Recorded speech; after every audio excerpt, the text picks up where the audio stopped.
Kasi okay na, post ko na.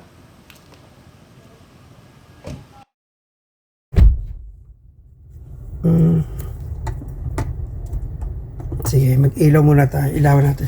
So, ano meron dito sa builders na okay, off na lang natin. Ano to? Leap Motors. Ayan, Leap Motors. Ano to? Pure electric to.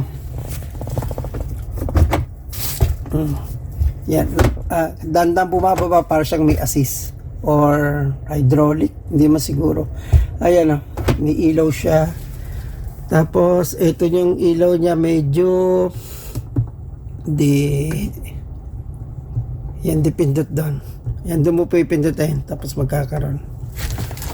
Tapos to vanity mirror. Tapos nangangin.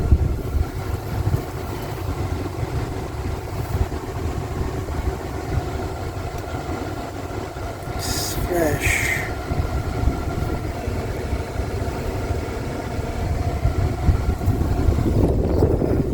Lamig. 21 degrees. Hanggang ilan to? Hanggang 19. Ayan, hanggang 19 degrees. Lamig. Grabe lamig. Tapos yung rain 250 kilometer pa natitira bago charge.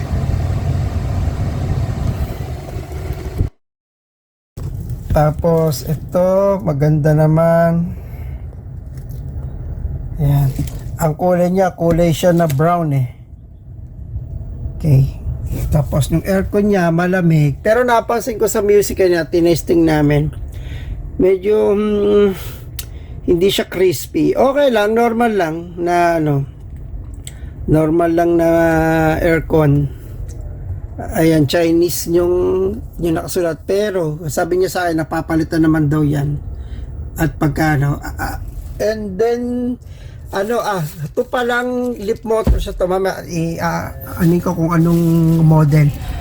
Ito pala, sensor to para dun sa face recognition nung may-ari. Let's say kung ang magdadrive other person, never niya tong mai-start. May loaded dito na dapat mga 10 tao na face yung muka ang pwedeng i-load dito sa dito sa start engine ito para mapa-start mo engine itong EV na to para mapa-start mo meron siyang at least 10 paces na yung muka na mare-recognize niya ito. Tapos may 2 cup bottle holder, ilalagyanan. Leap Motors po to, EV.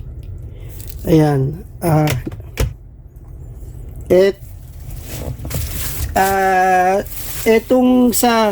Etong sa passenger pala na to, na-adjust di siya by power, di siya power.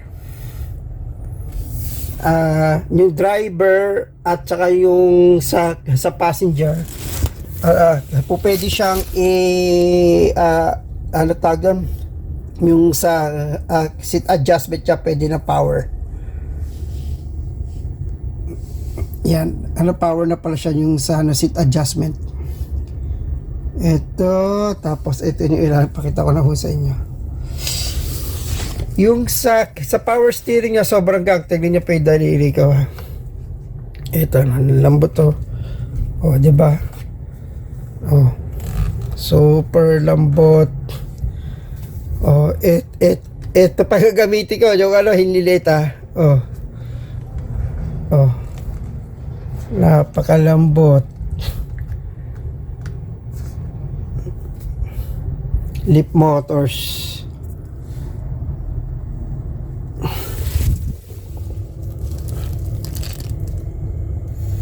Hindi masyadong maganda yung speaker niya, yung sound niya, pero pwede na rin.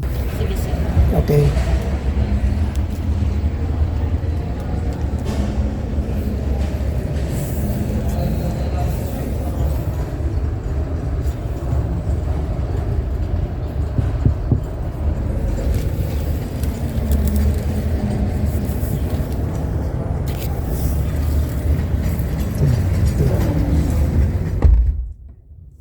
Yung ceiling niya mataas. Hindi, yung ceiling niya, tignan nyo, yung salamin.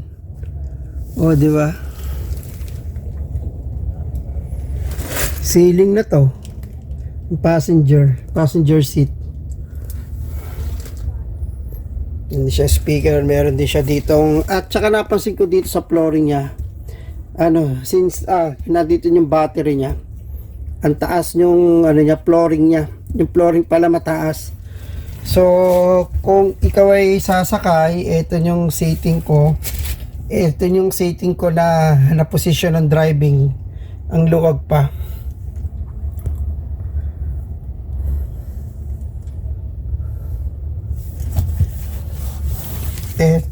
Dito binubuksan yung yung door. Ito, pe-press mo. Tapos dito meron siyang curve eh.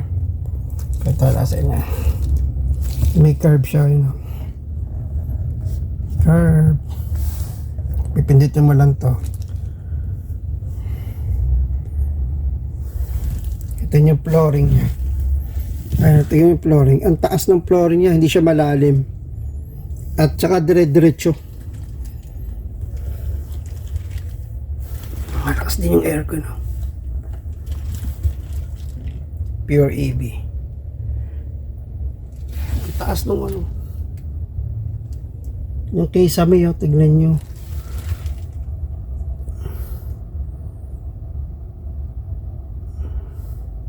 Okay. Meron din siya na center console.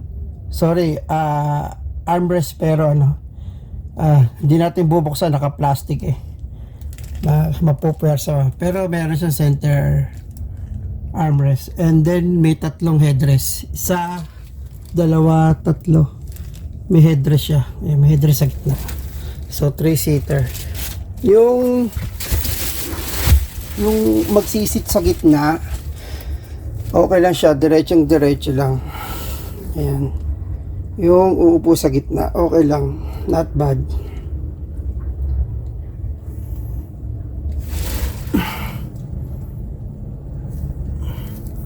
Medyo madilim dito sa madilim.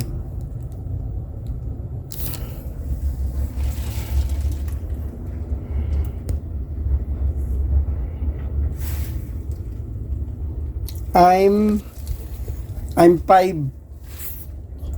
bahit ko 5'4". Ayan, okay lang yung yung seating position ko. May airbag. Yung seat niya ganda, tingnan yung curve, maganda yung curve.